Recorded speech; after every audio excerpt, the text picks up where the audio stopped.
পাকিস্তানের দাদা ভাইদের রিকোয়েস্ট করতেছি, হাম্বল রিকোয়েস্ট, বাংলাদেশি তোমরা অন্তত রাত্রিবেলা যুদ্ধটা করে না বাজান।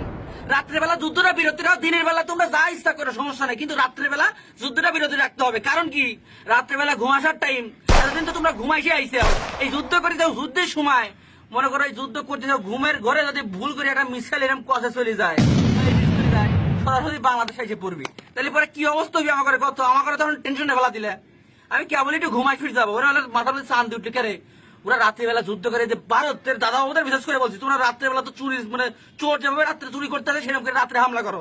এই রাত্রেবেলা ভুলে দিক বেদিক ঠিক না থাকে যদি এটা ভুল দিক চলে আসে তাহলে তো আমাকে বাংলাদেশের মধ্যে এসে পড়বি। অতএব ভারত পাকিস্তান তোমরা খেলতেছে খেলো, স্টাম্প বরাবর বল করবে, হোয়াইট বল দিন না হয় বাজার, হোয়াইট বল হলে কিন্তু বাংলাদেশ আউট, ঠিক আছে। যাই হোক, রাত্রিবেলা যুদ্ধটা একটু বন্ধ দাও, দিনের বেলা কতবার টুয়াটুই করো সমস্যা নাই, শুধু রাত্রিবেলা মিস্টেকটা করো না বাজান। এই দিক নির্দেশনা ভুল হয়ে গেলে কিন্তু এটা ওয়াকা হয়ে যাবে বাংলাদেশের, ঠিক আছে। রিকোয়েস্ট, হাম্বল রিকোয়েস্ট, রাত্রিবেলা নো টুকাটুকি, অনলি ঘুম, যাও।